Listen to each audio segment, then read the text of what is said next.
الحمد لله رب العالمين والعاقبة للمتقين والصلاة والسلام على سيد الأنبياء والمرسلين وعلى آله وأصحابه أجمعين أما بعد فقد قال الله تعالى في القرآن المجيد وما أرسلناك إلا رحمة للعالمين صدق الله العظيم۔ محترم بزرگوں اور دینی بھائیوں، یہ ربیع الاول کا مہینہ چل رہا ہے۔ اس مہینے میں دنیا بھر کے خطبہ، علماء، ائمہ نبی اکرم صلی اللہ علیہ وسلم کی ولادت کی مناسبت سے آپ صلی اللہ علیہ وسلم کی سیرت اور آپ کی زندگی کے مختلف پہلوؤں پر گفتگو کیا کرتے ہیں۔ چونکہ انسان کا مزاج ہے کہ جب بات مقتضی حال کے مطابق ہو تو انسان کو زیادہ سمجھ میں آتی ہے۔ مثال کے طور پر ایک آدمی کسی کی وفات کی مجلس میں جاتا ہے اور وہاں جا کر کے وہ کسی کی پیدائش کے عنوان پر گفتگو کرے تو آدمی سوچتا ہے کہ یہ کون سا موقع ہے اس عنوان سے بات کرنے کا۔ نکاح کی مجلس میں کوئی نماز کے اوپر بیان کرے تو لوگوں کو لگتا ہے کہ ایک عجیب سی بات ہے کہ مجلس ہے نکاح کی اور گفتگو ہو رہی ہے نماز کی۔ یہ الگ بات ہے کہ نماز پر گفتگو اپنی جگہ پر اچھی ہے اور نکاح پر گفتگو اپنی جگہ پر اچھی ہے، لیکن جگہ بدل دینے سے انسان کا مزاج ہے کہ اس کو قبول کرنے کے لیے تیار نہیں ہوتا۔ اس لیے یہ مجبوری ہے علماء، ائمہ اور خطبہ کی کہ جب یہ مہینہ آتا ہے تو کم سے کم اس وقت لوگوں کا مزاج ہوتا ہے کہ آپ صلی اللہ علیہ وسلم کی سیرت اور سوانح کو سنیں، اس لیے لوگ بیان کرتے ہیں۔ میں پچھلے جمعہ سے ہی سیرت کے عنوان سے گفتگو کر رہا ہوں اور آپ صلی اللہ علیہ وسلم کی زندگی کے مختلف پہلوؤں پر میرا ارادہ ہے کہ روشنی ڈالا جائے۔ پچھلے جمعہ بھی اسی عنوان سے گفتگو تھی اور آج آپ صلی اللہ علیہ وسلم کی ایک خاص صفت رحمت للعالمین، آپ صلی اللہ علیہ وسلم کو اللہ تعالیٰ نے پورے عالم کے لیے رحمت بنا کر بھیجا، یہ آپ کی ایک خاص صفت ہے۔ اسی عنوان سے گفتگو کا ارادہ ہے۔ اللہ تعالیٰ نے ہم سب کو دنیا میں بھیجا اور کروڑ نعمتوں سے نوازا۔ آپ نعمتوں کو دیکھیں تو ظاہری نعمت الگ ہے، باطنی نعمت الگ ہے۔ ظاہری نعمتوں میں ہمارے جسم ہے، جسم کے اندر اللہ نے قوت دی، طاقت دی، آنکھ میں بینائی دی اور زبان میں گویائی دی، جسم میں طاقت دی، اور دنیا بھر کی نعمتیں ہمیں اللہ نے برتنے کے لیے، استعمال کرنے کے لیے عطا کی۔ اتنی نعمتیں دی کہ خود اللہ تعالیٰ نے فرما دیا وَإِن تَعُدُّوا نِعْمَتَ اللَّهِ لَا تُحْصُوهَا، تم ہماری نعمتوں کو گننا چاہو، شمار کرنا چاہو تو نہیں کر سکتے، بے شمار۔ لیکن پورے قرآن کو پڑھ جائیے، کہیں بھی آپ کو یہ نہیں ملے گا کہ اللہ نے یہ کہا ہو کہ اے لوگوں ہم نے تم کو یہ نعمت دی، یہ میرا تم پر احسان ہے، یہ نہیں کہا۔ بے شمار نعمتوں کو دینے کے باوجود اللہ نے کبھی یہ نہیں فرمایا کہ یہ ہمارا تم پر احسان ہے۔ لیکن ایک نعمت ایسی ہے کہ جب اس کو اللہ نے ہمیں عطا کی تو اللہ نے کہا کہ یہ ہمارا تم پر احسان ہے۔ اب وہ نعمت کیا ہے؟ وہ آپ صلی اللہ علیہ وسلم کی بعثت، آپ کی دنیا میں آنے کی نعمت۔ قرآن کریم میں اللہ فرماتے ہیں لَقَدْ مَنَّ اللَّهُ عَلَى الْمُؤْمِنِينَ اِذْ بَعَثَ فِيهِمْ رَسُولًا مِّنْ أَنفُسِهِمْ، اللہ کا احسان ہے مومنوں پر۔ لَقَدْ مَنَّ اللَّهُ عَلَى الْمُؤْمِنِينَ، تحقیق کہ اللہ تعالیٰ نے احسان کیا مومنوں پر۔ اِذْ بَعَثَ فِيهِمْ رَسُولًا مِّنْ أَنفُسِهِمْ، کہ ان میں سے ایک رسول کو اللہ نے بھیجا، مبعوث فرمایا۔ تو آپ صلی اللہ علیہ وسلم کی دنیا میں تشریف لانے کی نعمت اتنی بڑی نعمت ہے کہ اللہ تعالیٰ نے اس نعمت کے دینے کے بعد یہ فرمایا کہ ہمارا تم پر یہ احسان ہے کہ ہم نے یہ نعمت عطا کی ہے۔ کیوں نہ ہو کہ آپ صلی اللہ علیہ وسلم کی دنیا میں آنے کی جو نعمت ہے یہ ایسی نعمت ہے کہ اسی کے صدقے میں ہمیں دنیا کی تمام نعمتیں عطا ہوئی۔ وہ ایک مشہور شعر ہے کہ محمد نہ ہوتے تو کچھ بھی نہ ہوتا۔ یہی آپ صلی اللہ علیہ وسلم اگر دنیا میں نہ آتے، اگر آپ کو دنیا میں بھیجنا اللہ کو منظور نہ ہوتا تو اس کائنات کو اللہ تعالیٰ نہیں بناتے۔ اس لیے اللہ تعالیٰ نے فرمایا کہ نبی کو دنیا میں بھیج کر ہم نے مومنوں پر احسان کیا۔ تو یہ آپ صلی اللہ علیہ وسلم بہت بڑی نعمت ہے اور بہت بڑی دولت ہے۔ اللہ تعالیٰ نے آپ صلی اللہ علیہ وسلم کو پورے عالم کے لیے رحمت بنایا۔ آپ صلی اللہ علیہ وسلم اپنی امت پر کتنے مہربان تھے جس کا ہم تصور نہیں کر سکتے۔ وَبِالْمُؤْمِنِينَ رَءُوفٌ الرحیم، اللہ نے قرآن میں فرمایا وَبِالْمُؤْمِنِينَ رَءُوفٌ الرحیم، یہ جو نبی ہیں یہ مومنوں پر مہربان ہیں اور بہت زیادہ رحم کرنے والے ہیں۔ ایک انسان اسی رحم کا اور اسی کرم کا تصور کر سکتا ہے جو دنیا کے اندر انسان دیکھتا ہے۔ لوگوں میں مشہور ہے کہ ماں اپنے بچوں سے بے انتہا محبت کرتی ہے، اس لیے کہ انسان دیکھتا ہے۔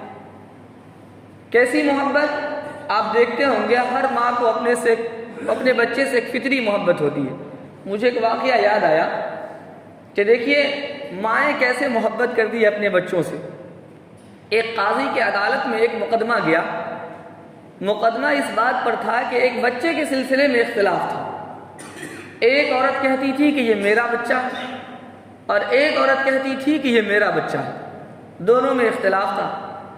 قاضی نے دونوں سے گواہی طلب کی تو گواہ کسی کے پاس نہیں۔ دلیل پوچھی گئی تو دونوں نے دلیل دیا اور اپنے طور پر دونوں نے صحیح دلیل دیا کہ میرا بچہ ہے۔ اس نے اپنی دلیل سے ثابت کی، اس نے اپنی دلیل سے ثابت کی۔ اب قاضی جو ہے وہ عالم الغیب تو ہے نہیں کہ پہلے سے سمجھ جائے گا کہ کس کی دلیل غلط ہے اور کس کی دلیل صحیح ہے۔ اس لیے قاضی کے لیے فیصلہ کرنا مشکل ہو گیا کہ ہم کس کے حق میں فیصلہ کریں۔ قاضی نے کہا کہ دیکھو دلائل دونوں کے پاس ہے، لیکن میں منانا چاہتا ہوں کوئی ایک مان جاؤ دوسرے کو دے دو۔ ایک بچے کو تو عورت کیسے لے گی؟ ایک کو سمجھایا کہ تم مان جاؤ اس کو دے دو، اس نے کہا نہیں ہم تو نہیں مانتے۔ اس کو سمجھایا، اس نے کہا ہم نہیں مانتے۔ دونوں میں سے کوئی ماننے کے لیے تیار نہیں۔ قاضی نے کہا تلوار لاؤ۔ اس بچے کو جب ہم کہتے ہیں کہ کوئی ایک لے لو تو دونوں میں سے کوئی تیار نہیں، تو اب آخری فیصلہ یہ ہے کہ اس بچے کے دو ٹکڑے کر دیتا ہوں، ایک ٹکڑا اس کو دے دو ایک ٹکڑا اس کو دے دو۔ جب تلوار اٹھائی تو ایک عورت تو خاموش کھڑی رہی اور دوسری عورت نے کہا کہ قاضی صاحب بس بچہ آپ اسی کو دے دیجیے، کم سے کم زندہ تو رہے گا، کبھی کبھی اس کو دیکھ لیا کروں گی میں، آپ اسی کو دے دیجیے۔ قاضی نے کہا کہ بچہ اسی خاتون کا ہے، اس لیے کہ اس کو فطری محبت ہے، یہ اپنا حق چھوڑنے کے لیے تیار ہے کہ بچہ زندہ تو رہے، یہ تو اس پر راضی نہیں ہے، یہ تو چاہتی ہے کہ دو ٹکڑے ہو جائے، اس لیے بچہ اس کا نہیں ہو سکتا۔ اگر اس کا ہوتا تو اس کو بھی فطری محبت ہونی چاہیے، اس کو فطری محبت ہے، یہ بچہ اسی کا، قاضی اس کے حق میں فیصلہ کر دیا۔ تو ماں کو جو محبت ہوتی ہے وہ فطری ہوتی ہے اور ہم اس کو دیکھتے ہیں اور اندازہ لگا سکتے ہیں کہ کتنی محبت ہے۔ لیکن نبی اکرم صلی اللہ علیہ وسلم کو جو اپنی امت سے محبت تھی وہ کتنی محبت تھی اس کا ہم اندازہ بھی نہیں لگا سکتے۔ آپ صلی اللہ علیہ وسلم اس دنیا میں تشریف لائے، آپ سراپا رحمت تھے، آپ کے بھول کو امت کے لیے رحمت بنا دیا۔ آپ صلی اللہ علیہ وسلم ایک مرتبہ نماز پڑھا رہے تھے، 4 رکعت والی نماز تھی، آپ نے 2 رکعت پر سلام پھیر دیا۔ جب 2 رکعت پر سلام پھیرا تو صحابہ کرام نے کہا کہ اللہ کے نبی انقصت الصلاۃ، کیا نماز کم ہو گئی ہے؟ پہلے تو 4 رکعت پڑھتے تھے اس وقت میں، لیکن آج 2 ہی رکعت ہم نے پڑھی۔ یہ نہیں کہا کہ آپ سے غلطی ہو گئی، کہا کہ کیا نماز کم ہو گئی ہے؟ آپ نے فرمایا نہیں نماز تو کم نہیں ہوئی، کہا آپ نے 2 ہی رکعت پڑھائی ہے۔ آپ صلی اللہ علیہ وسلم نے فرمایا لا نسیتو بل نسیتو، میں بھولا نہیں، مجھے بھلایا گیا ہے، اور یہ اس لیے تاکہ تم کو یہ مسئلہ معلوم ہو جائے کہ جب آدمی نماز میں غلطی کرے تو اس کی تلافی کیسے ہوگی، اور سجدہ سہو کے مسائل اللہ کے نبی صلی اللہ علیہ وسلم نے بیان فرمایا۔ دیکھیے آپ سے ایک چوک ہوئی اور اس کو اللہ نے امت کے لیے ایک رحمت بنا دیا۔ یہ ہمارے نبی صلی اللہ علیہ وسلم کی رحمت اللہ علیہ کہ آپ کے ہر حرکت کو اللہ نے رحمت بنایا۔ ایک غزوہ سے آ رہے تھے اور رات ہو گئی، کہیں پڑاؤ ڈالا، رات کا آخری حصہ تھا۔ آپ صلی اللہ علیہ وسلم نے کہا کہ سارے لوگ تھکے ہوئے ہیں، سب لوگ سو جائیں۔ اور کوئی ایک آدمی پہرے داری کے لیے تیار ہو جائے، جو پہرے داری بھی کرے دشمن سے حفاظت کے لیے، اور جب فجر کا وقت ہو جائے تو جگہ سے سب آدمی نماز پڑھ لیں گے۔ حضرت بلال رضی اللہ عنہ نے کہا کہ ہم اس کے لیے تیار ہیں۔ وہ تیار ہو گئے، پہرے داری کرتے رہے، آخری وقت میں آ کر کے ان کی بھی آنکھ لگ گئی۔ اب جب دھوپ نکلی اور آپ صلی اللہ علیہ وسلم کے چہرے پر دھوپ پڑی، اب سب کی آنکھ کھلی۔ آپ صلی اللہ علیہ وسلم نے کہا بلال تم نے وعدہ کیا تھا جگانے کا، تم خود بھی سو گئے، ہم لوگ بھی سو گئے۔ حضرت بلال رضی اللہ عنہ نے فرمایا کہ اللہ کے نبی صلی اللہ علیہ وسلم ہم سوئے نہیں، جو رب آپ کو سلاتا ہے وہی مجھے بھی سلاتا ہے۔ میں نے تو پوری کوشش کی لیکن کب میری آنکھ لگ گئی ہے پتہ ہی نہیں چلا۔ آپ صلی اللہ علیہ وسلم نے کہا یہاں سے نکلو اور آگے چل کر کے نماز قضا کریں گے، اور آگے چل کر کے آپ نے فجر کی نماز قضا کی۔ اب دیکھیے یہ تو ایک واقعہ ہے، لیکن اس کو اللہ تعالیٰ نے امت کے لیے رحمت بنا دیا کہ قضا نماز پڑھنے کا طریقہ بتا دیا کہ اگر کبھی ایسا ہو جائے تو انسان اس نماز کو کیسے ادا کرے۔ قضا نماز کے مسئلے کو آپ صلی اللہ علیہ وسلم نے بیان کر دیا۔ تو یہ آپ صلی اللہ علیہ وسلم کی حرکت ہے، ایک ایک قدم کو، ایک ایک حرکت کو، ایک ایک عمل کو اللہ تعالیٰ نے دنیا کے اندر رحمت بنا دیا آپ صلی اللہ علیہ وسلم کی۔ پہلے کی امت کے حالات کو پڑھیے تو پہلے کی امت پر کتنی سختیاں تھیں، اور آج ہمارے ساتھ کتنی نرمیاں ہیں کہ یہ سب آپ صلی اللہ علیہ وسلم کے صدقے کے اندر ہے اور آپ کے رحمت للعالمین کا نتیجہ۔ آپ پڑھیں گے کتابوں کے اندر بنی اسرائیل کے حالات کو، بنی اسرائیل کے حالات میں لکھا ہے کہ بنی اسرائیل میں جب کوئی آدمی رات کی تاریکی میں کوئی گناہ کرتا تو صبح میں اس کے گھر کے دروازے پر لکھا ہوا ہوتا تھا کہ یہ آدمی فلاں گناہ رات میں کیا، اور لوگ جاتے آتے دیکھ لیتے تھے اور سمجھ جاتے تھے کہ یہ آدمی فلاں گناہ کا مجرم ہے جو رات میں اس نے کیا، لوگ دیکھ لیتے تھے۔ آج سوچئے یہ آپ صلی اللہ علیہ وسلم کی دعا کا صدقہ ہے، اور آپ کے اس دنیا میں تشریف لانے کی وجہ سے اللہ تعالیٰ نے اس سختی کو ختم کر دیا۔ آج تو ہم میں بڑے بڑے گناہ گار ہیں جو رات کی تاریکی میں گناہ کبیرہ کرتے ہیں، اور آپ تو چھوڑیے وہ گناہ کبیرہ کا دور تو گیا جو کسی کے گھر میں جا کے آدمی کرے اور کہیں چھپ چھپا کر کے کرے۔ اب تو ہاتھوں کے اندر موبائل ہے، رات کی تاریکی میں ماں باپ سویا ہے اور نوجوان موبائل لیے ہوا اور کون سا ایپ نکالے ہوا اور کیا کیا گناہ کر رہا، یہ سب کچھ کر رہا۔ سوچئے آج اگر وہ بات ہوتی تو آج ہر گھر کے دروازے پر لکھا ہوا تھا رات میں اس بچے نے کیا کیا کارروائی انجام دیا، کتنی رسوائی ہوتی، انسان منہ دکھانے کے لائق نہیں رہتا، ہر آدمی کے چھپے ہوئے گناہوں کو اللہ ظاہر کر دیتا تو کیا ہوتا۔ آج ہم کتنے گناہ کرتے ہیں اور کیسے کیسی زمینیں دبا رکھی ہے، لوگوں کے حق مار رکھے ہیں، لوگوں کو ظلم کر رکھے ہیں، لیکن کوئی نہیں جانتا اللہ نے پردہ ڈال رکھا۔ یہ پردہ کیوں ڈالا ہمارے گناہوں پر؟ اللہ نے اس لیے ڈالا کہ میرا بندہ توبہ کر لے گا اور ہم اس کو معاف کر دیں گے۔ اگر انسان گناہ کر لیتا ہے، اس سے گناہ ہو جاتا ہے اور وہ توبہ کر لیتا ہے تو اللہ تعالیٰ کسی کو پتہ بھی نہیں چلنے دیتا کہ اس نے یہ گناہ کیا، اور اللہ تعالیٰ معاف فرما دیتے ہیں۔ قیامت کے دن بھی اس گناہ کو دکھایا نہیں جائے گا کہ اس نے یہ گناہ کیا تھا اور اس کو ہم نے معاف کیا، وہاں ختم ہو جائے گا۔ دنیا کے اندر آپ جرم کرتے ہیں، دنیا کے اندر انسان کوئی بھی جرم کر لے، اگر اس جرم کو مقدمے کی شکل میں پیش کر دیا جائے اور بعد میں اس جرم کو معاف بھی کر دیا جائے تو فائل بنا کر کے رکھ دیا جاتا ہے۔ آپ 100 سال کے بعد بھی اس کے فائل کو کھولیں گے تو اس میں لکھا ہوا ہوگا کہ اس آدمی نے فلاں فلاں گناہ کیا تھا اور اس کو معافی دے دی گئی، اس پہ مقدمہ ختم کر دیا گیا، لیکن گناہ لکھا ہوا رہے گا ہی، بھلے معاف کر دیا گیا ہو، لیکن اللہ کے یہاں یہ قانون نہیں ہے۔ انسان گناہ کرتا ہے، توبہ کرتا ہے، اللہ مٹا ہی دیتا ہے کہ ختم کرو بات۔ اب بعد میں اگر اس کی فائل بھی کھولی جائے گی تو یہ سمجھ میں نہیں آئے گا کہ اس نے کوئی گناہ کیا، صرف نیکیاں ہی نیکیاں ملے گی۔ تو یہ اللہ کی کتنی بڑی مہربانی ہے، اور یہ آپ صلی اللہ علیہ وسلم کے صدقے کے اندر ہے، آپ کی رحمت للعالمین کا نتیجہ ہے کہ آپ دنیا میں آئے تو یہ سلسلہ ختم ہو گیا کہ انسان رات میں گناہ کرے تو صبح میں اس کے دروازے پہ لکھا ہوا۔ اسی طریقے سے بنی اسرائیل کے حالات میں لکھا ہے کہ بنی اسرائیل میں جب انہوں نے اجتماعی گناہ کیا تھا، بچڑے کی عبادت کی، تو اللہ تعالیٰ نے اس کے توبہ کی یہ شکل نکالی، فَاقْتُلُوا أَنفُسَكُمْ ذَلِكُمْ خَيْرٌ لَكُمْ۔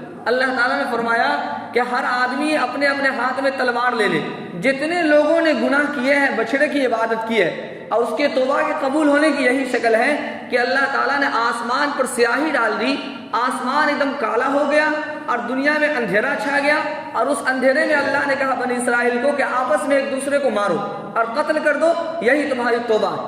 لیکن اللہ تعالیٰ نے آج مسلمانوں کو دیکھیے کیسا کیسا شرک کر لے، ظلم کر لے، کفر کر لے، کتنے بڑے سے بڑا گناہ کر لے، لیکن اللہ تعالیٰ کہتے ہیں لا تقنطوا من رحمت اللہ، میری رحمت سے نا امید نہ ہو۔ 100 سال کا بڈھا جب وہ گناہ کرتے کرتے 100 سال گزار لیتا ہے اور ہاتھ اٹھاتا ہے، اللہ تعالیٰ کہتے ہیں کہ اب میرے دربار میں آگے آؤ، میں تمہیں معاف کر دوں گا۔ یہ اللہ کا فرمان ہے، لا تقنطوا من رحمت اللہ، تم اللہ کی رحمت سے نا امید نہ ہو، اللہ تعالیٰ تمہیں معاف کرے گا۔ تو یہ اللہ کے نبی صلی اللہ علیہ وسلم کے صدقے میں یہ چیز ہمیں عطا کی گئی کہ ہم گناہ کرتے ہیں اور سزا میں اللہ ہمیں قتل نہیں کرواتا، بلکہ اللہ تعالیٰ توبہ کرنے سے گناہ معاف کر دیتے ہیں۔ یہ آپ صلی اللہ علیہ وسلم کے رحمت للعالمین۔ آگے چلیے پچھلی امتوں کے حالات میں پڑھیے تو ان کے یہاں یہ معاملہ تھا کہ اگر کوئی آدمی ناپاکی کسی کے کپڑے میں لگ جائے تو یہ حکم تھا کہ وہ کپڑا پاک کبھی نہیں ہوگا، جس حصے میں وہ ناپاکی لگ گئی ہے اس حصے کو کاٹ کر کے پھینک دو، تبھی جا کر کے کپڑا پاک ہوگا، ورنہ کپڑا پاک نہیں ہوگا۔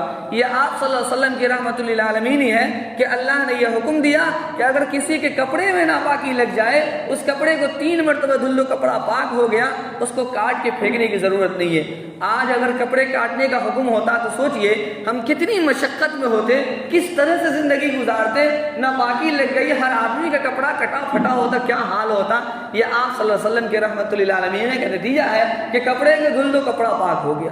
پہلے کی امت کا حکم تھا کہ اگر کسی کو زکوٰۃ نکالنا ہے تو زکوٰۃ کی رقم پہاڑوں پر رکھ دو، اوپر سے آگ آتی اور اس رقم کو جلا دیتی، جس کی رقم جل جاتی، جس کا سامان جل جاتا، یہ اس بات کی علامت تھی کہ اس کی رقم اور اس کا سامان اچھا تھا، اللہ کے یہاں مقبول ہو گیا، اس کو اللہ نے جلا دیا۔ اور جس کا سامان رکھا رہ گیا، یہ اس بات کی علامت ہوتی تھی کہ یہ سامان مال حرام سے آیا ہے، یہ رقم مال حرام سے ہے، اور سارے لوگ دیکھ کر سمجھ جاتے تھے کہ یہ آدمی حرام کمائی کر رہا۔ آج ہمارے گھروں میں حرام کمائی طرح طرح سے آ رہی ہے، طرح طرح سے ہم کما رہے ہیں، جمع کر رہے ہیں، ہم اللہ کے راہ میں بھی دے رہے ہیں، لیکن کسی کو نہیں پتا چلتا کہ اس آدمی کی کمائی حرام کی ہے یا اس آدمی کی کمائی حلال کی ہے، اس نے دوسرے کا حق دبایا ہے یا اس نے محنت سے کمائی کی ہے، کسی کو پتا نہیں چلتا۔ اللہ کے یہاں اس کا حساب ہوگا کہ کس نے کیا کیا ہے، یہ اللہ صرف حساب لیں گے، لیکن دنیا والوں پر اللہ تعالیٰ نے ہمارے اس عیب کو پوشیدہ رکھا ہے۔ یہ آپ صلی اللہ علیہ وسلم کی رحمت للعالمین ہی ہے کہ اللہ تعالیٰ نے ہمارے اس عیب پر بھی پردہ ڈال دیا اور حکم دیا کہ زکوٰۃ کی رقم دو تو غریبوں کی مدد کرو۔ ہم اپنی زکوٰۃ کی رقم غریبوں کو دیتے ہیں، اس سے غریبوں کا بھلا بھی ہوتا ہے، حلال ہو یا حرام ہو اس کا پتہ بھی کسی کو نہیں چلنے دیتا۔ یہ اللہ پردہ پوشی کیوں کر رہا ہے؟ اس لیے کہ اللہ تعالیٰ نے نبی اکرم صلی اللہ علیہ وسلم کو رحمت للعالمین بنا کر بھیجا ہے۔ تو آپ صلی اللہ علیہ وسلم اس دنیا کے اندر رحمت للعالمین بن کر کے آئے کہ ہر انسان کو اور دنیا کی ہر مخلوق کو آپ کی رحمت للعالمین سے فائدہ ملا، اور آپ کو ہر انسان کو، ہر مخلوق کو اس میں سے حصہ ملا۔ یہ عنوان ایک بہت طویل عنوان ہے، اگر اس پر گفتگو کی جائے تو کئی ہفتے تک گفتگو ہو سکتی ہے، وقت ہو چکا ہے، اس لیے میں انہی باتوں پر اپنی بات مکمل کرتا ہوں۔ انشاءاللہ آئندہ اس پہ کچھ اضافہ کیا جائے گا۔ اللہ تبارک و تعالی ہم سب کو کہنے سننے سے زیادہ عمل کی توفیق عطا فرمائے۔ وآخر دعوانا ان الحمد للہ رب العالمین۔